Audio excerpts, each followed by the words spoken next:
Welcome to DMOP Garage. We are working on the 54 barn door single cab, and if you're new to the channel, I'm scratch building this split screen barn door single cab from a ground up chassis. So go back through the playlists and have a look and you'll see it's slowly coming up. Now for the regular viewers, you can see there's a roof on top, but there's problems with the roof. Let's just have a look. So that is obviously the BBT roof that you can buy for the single cab, because the original roof, as you can see out here, is completely knackered. It has rusted completely all the way around, so it's not really usable. Now, I've obviously gone and bought a new roof. Now, there is some problems because this is not a barn door roof. Now, for people that don't know the difference between a standard single cab and a barn door, you can see this has a lot of overhang over the front of the windscreen, and the barn door one does not. So we are going to have to chop that up and make it into that. So that is one of the next jobs that we're going to do. In the last episode, we got all the dog legs welded in, so they're done. The doors are working, you can see. And we need to start sorting out this top section now. So let's have a bit of a head scratch and see what we're going to come up with. Righto guys, so what we've done is just removed the roof. You can see I've gone and put the original roof on it, and you can see, I mean, this isn't quite level. This has got to come down a bit lower, but that's pretty close to the amount of rusted area off it.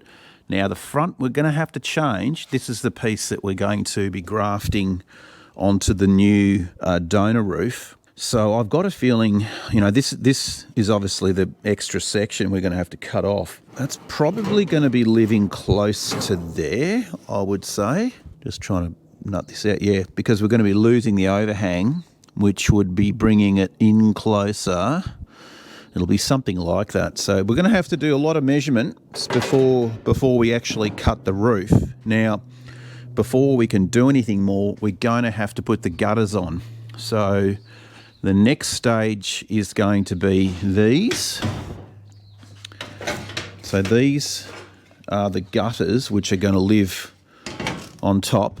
Now again, they're going to have to be modified because, I mean, this is just a rough guide, but you can see this section here is not right. So we're going to have to cut that off, and then we're going to have to make a section of gutter along the top here, which is going to be exactly like this over here. You can see here, this is the little piece of gutter that runs along the top. So we have to make this, we haven't got it. So now this is the effect. Now you've got to start thinking ahead, because we can't put the gutter on until we've gone and modified the window frames, because we have to make this section here now and drop the window frame. So realistically now, I think the next thing we have to work on is going to be the window frames. We've got to get those perfect, then build the gutter. So the gutter goes on top, and then after the gutter goes on top, then we've got to modify the side gutters, get those welded on. And once they're welded on, then we can place the old roof on just temporarily and see how much of this is missing. So then we can work out, yeah, this is going to be a lot of head scratching. The next problem I have is I think I'm out of gas. Let's have a quick look at my gauge here. Turn on. Oh, there's not much left. So I've gone through this big bottle, mate, a month and a half, something like that, and it's gone. So yeah, we're using a lot of gas, but I suppose we are. We're working on that thing as well. So all right, let's see how much we can do without running out of gas. Today we've pretty much sorted out the dog legs. They're done. I made a template out of a piece of Perspex, acrylic, whatever you want to call it. Now, this is for the window frames. Now, obviously, barn door is different to standard split screen combi. So what I've done is I've taken a template off that front section over there, and it's actually pretty twisted. It's not the best condition, so luckily we didn't use it because the windows wouldn't have worked. Now, we have ordered some front safaris for this, and basically I'm not going to go chopping into this frame until I get those safari frames here, because we need to know exactly the dimensions so that we have a nice gap right around when the window frame opens and shuts. So this is the actual template of what it should be. Now, obviously, I can't put it all the way in because there's a Cleco there, but it is the frame, not the gap of the Safari frame, if that makes any sense. So this will make sure that both sides are the same and they're squared up and all the rest of it. So that's down the track. So we'll put him away. Now, off camera, I did do a little bit more work inside here. Just the foot rest. You can see here, this has been bolted. I've gone and fabricated that little piece which lives on the A-pillar, and this is bolted to the floor here. So that needs to be sandblasted, powder coated, gloss black, and that will be out of the way at a later point. Now, what we want to do now, I think before we continue with this front end, I want to get the dashboard sorted, because then we can start to get the front nose put on. Once the front nose is put on, then the vents and all the other bits and pieces, we can get them all sorted too. So we have to, and I've been putting this off, we've got to work on this. And as you can see, the dashboard has seen better days. This thing is absolutely destroyed. A lot of rust in it, and it's going to take, you can see the whole top's completely missing. This is going to take a lot of time to get sorted out. So I have sandblasted it a couple of times just to try and get most of the rust off it and see what sort of metal is good and what isn't. And we're really going to just have to chop little sections out, weld new pieces in, and just plod along. And this will take a few days. So yeah, let's get crack-a-lacking onto this thing. Righto, so one of the first things we've got to do with this mess is I've just got some old bits of metal with a right angle in it, and we're going to just try to build up this little lip here that's eroded away, and obviously through the vent here fix that part up. So I've just chopped a piece like this, and we're going to graft that in to that section. Once that's welded in, then we can continue and do the next section over to there, which is obviously a lot worse. So obviously it'll be something like that. So we're just going to try to rebuild the top. Okay, so we've got this little piece here welded in, just roughly for now, but we're going to work on the next section now, which is a little bit trickier. Just using some scrap again, and just got to try to make some, I don't know what you want to call it.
All right, we will chop the rest of that out and weld it in, and I'll bring you guys back in. Okay, so we have a little bit more progress on this beast. You can see I have most of the rust cut out of it. We've got a little bit more to go just down here, little section here and a little section just here, but we've pretty much cut out a lot of it. So I've just put some phosphoric acid on there to do its thing. So we don't want it to have too much excess of it on there, so I'm just wiping it down with a rag. Yeah, it's come up pretty good. I mean, obviously it's going to need filler and all the rest of it, but you can see top there. You can see all the little patched areas. We'll just give them a bit of a hammer and dolly. That section there, I've just got to go back over it again, but at least it actually has a lip on it and it's got little side tabs. Looking good. Wasn't actually as hard. Oh, the back side I've still got a little bit more welding to do here. You can have a look on it. You can see the back side here. We've got a little bit more to do in here, and just that little section there, and we've got to weld a part onto that. But all in all, not bad. Just try and get the excess off. We don't want too much on here. There we go. All right, we'll let that do its thing. Once it's dried, then we can sort this section here out. We can weld our plate back onto here, and then we're going to coat the whole thing in KBS so it will not rust again. Well, not in my lifetime anyway. Leave that like that for a while, let it dry off, and then we'll continue finishing it off. So there we go, guys. We have mounted it and finished it off. I put some black epoxy on the back side of it, filled in all the holes. I actually welded up them. Didn't really need to use any of the putty, which was kind of good, but you can see from the front there's actually remnants of some lead which I just left on. It must have had a smack at some point here, because you can see that little patch of lead there. Obviously it reacted with the phosphoric acid. I'll grind that off because it'll probably be better just to put some putty over it. But yeah, all the rust is gone and it looks very respectable now. We've got to do a little bit of trimming. You can see here I need to just add a tiny little piece up here just to fix this section, so I'll just have to add it to it on both sides. And also I'm a bit short on that where I've welded that tab on the other side over there. I've got to just make it about 15 mil longer, so that's no big deal, but at least it's in position. We've got a little bit of trimming to do on the other side.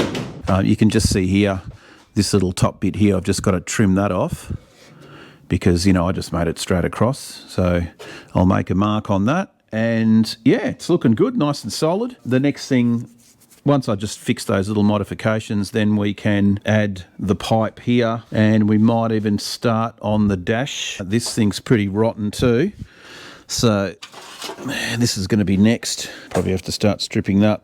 That needs a bit of work too. You can see here, all this needs to be rebuilt. We'll chuck that in the sandblaster, take off these. I don't know if that's factory or not. I don't think it is. It's a relay for the headlights, but the fact it's got new era, that doesn't look factory to me, so we'll probably throw that away. The fuse box I would say is original. I don't know if that is correct positioning. Yeah, maybe it is, because I don't see a spot on the side of it. So yeah, maybe they did have them there on the single cabs. But anyway, that'll be probably next. We'll get this section done. I really want to just try and button up the front before I put the front nose on. I think that'll be the last thing that we'll do, is get that on. Once we get the dash welded on, then I can start playing around with the top, and we are going to start mucking around with those. So we do have the safaris. They've come from Creative Engineering. Yeah, so we're going to get those installed. We've got our template. We're going to have to do some chopping up on the top up there and extending and doing all sorts of tomfoolery and shenanigans. So yeah, let's continue. So before I go welding in the dashboard, we are going to just have a play around the top. I'll show you what I've done. I have to use a step ladder because it's so damn tall now. This is what we're going to have to do here. So this section here is the top gutter. Obviously we've got our radius at the back here, so we know where that has to go. And the front, this is where we have to do some modifying. And again, this is one of the differences between a barn door bus and a standard bus. There's no overhang on the front here. So this section here of the gutter, we've got to cut it back. Now, this little drip bend out is also in the wrong spot. I think it should be about here somewhere, so we'll have to add that in, but that's fine. We'll do that later. So you can see where I've done the black line. That's where I've got to cut it, and then basically take a pie cut out and bend this in.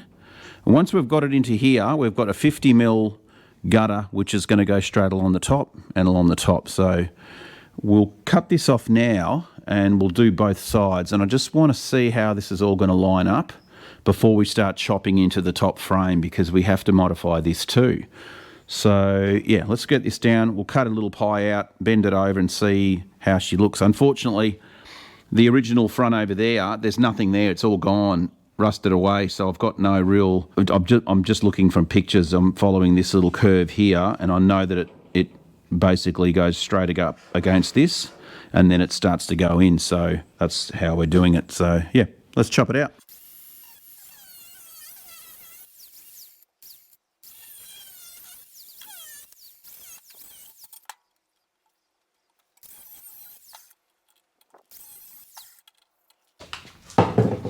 Okay, it's a bit rudimentary and rough, but I just want to see what it's going to do. I think it should work. Let's put it up the top here and have a quick look. Okay, so you can see here, if I put that like that, I mean, obviously the crack will just weld it up, but that I think is about right. We should have about a 15 mil overhang off the front of here, which I think we're right on the money there. So I might just tack that, and yeah, I think that is about right, because it's hitting that point at the front. Yeah, I think that's going to do nicely. All right. We might just put a couple of tacks on this, and then we can do the other side as well. Okay, guys, so we've got these chopped up. You can see now we're following the right profile. I've also bent the little drip, the water drip off the gutter there in the right location. You can see I've got that right amount that's going to go across now. Done the other side as well. Now, the dilemma I've got is I've got to obviously chop the frame down. Now, it's going to, I'm just trying to do this in my head before I cut it. I'm trying to work out the best way to cut this. And I'm sure everyone's going to be screaming at home going, do it this way, do it this way. So my thought is I could chop it straight across here and chop it straight across here and across there. But when we drop it down the 10 mil, it's not all going to line up, because this isn't straight. Obviously that is straight, but this is, we're going to be losing real estate as we drop this down. So the gap is going to become bigger.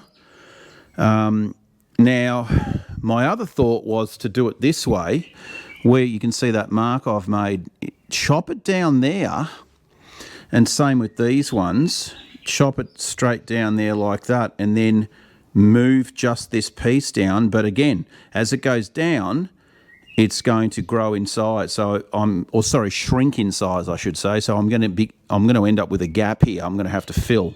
I don't know how much, because I won't know until I cut it and drop this down. So yeah, I'm not sure what's going to be the best method. Either way, I think I still have to make an incision down the middle here on both of them, because of the fact it's not coming down dead level. So, but we have to lose 10 mil, at least 10 mil. So I'm thinking, I don't know what's going to be more work. I think this way, and the other reason I like this method too is because if I cut it here and cut it here, this post will stay at the right location, the right height, and same with over here, and only this is going to come down, and then I've got to add that 30 mil back to this location. So yeah, I think that might be the better way, because if I cut it here, the whole lot comes down, and then I've got nothing to work out where I've got to go back to. Yeah, I'm just thinking this in my head as we're going along. So I think that is going to be the better way to do it. Chop it straight down, make one cut in the middle, and it means we're going to have to, this will grow, we'll have to fix this up. Well, there's only just one way to go from here, and that's just to send it and start cutting. Now, I kind of do want to leave it on here too, because it's clecoed in position. So yeah, but we're going to have a problem doing that too, because I might have to cut this bit first and then put it back on. Yeah, we'll do that. All right. Righto, guys. So it's the next day, and you can see I've done a little bit more progress. I did that cut down the side on both, and it's actually worked out pretty well. I've got some little spaces for the frame to try and get the gappage right. I'll just get up on the ladder here, and you can see here, if we put it in there like that, that's how much the windows are smaller than a standard split screen bus. So, you know, you've probably got oh, look, you know, probably 18 mil of a drop. So I don't think, just looking at that, I might not have to cut this in half. I can probably fill that in. It's not that big of a gap, or I could probably spread the load either side, make that a bit more gappy here and close this one up. But all in all, it's going to work. We've got a nice gap around it. I think that's the plan. So we can copy that to the other window as well and go from there, which is excellent. So I might fire up the welder quickly, and I'll just MIG a couple of tack welds on this just to make sure it's going to be good, and then we'll recheck all the gappage around the Safari and go from there. Okay guys, so you can see I've just welded down the front on both of those, and it's actually worked really well. I haven't had to cut it down the middle, which I thought I would have had to do, but there was enough gappage either side just to use the MIG. I was going to TIG it, but the MIG's just a little bit quicker. But anyway, yeah, that's done. Obviously, we'll clean up the welds and repeat the performance on the other side. But there, you can actually see now the difference between a barn door windscreen versus the later models once they got to 55, I think they were, started 55s when they changed. So interesting that they went from a smaller window and obviously went to a larger pane of glass. So there you go. So look, it's going to be good. It's going to work. Next, we're going to start playing around with the, once that's done, we're going to play around with the pod and get that welded on the front here. Once that's welded on, then we can get the front end put on. And once that's done, then we can get the roof, well, get the gutters on, and then get the roof on. And once the roof's on, then it's on to the back here. So then it's going to be putting the floors down and the top chassis rail that goes to the back. And you know what, I actually think this back section is going to come together pretty quickly. Again, before I do weld this floor on, I am going to paint underneath it all the chassis. And it's just going to be the factory grey colour, which I have got that paint in one of my drawers here. So same colour as the ambulance, underneath of the ambulance. So I've still got plenty of that paint left. Anyway, I think that'll do it for this episode. It's boiling outside. It's a good day for a surf, so I'm going to go and have a quick paddle. And I'll see you guys in the next video. Cheers, guys. Phew.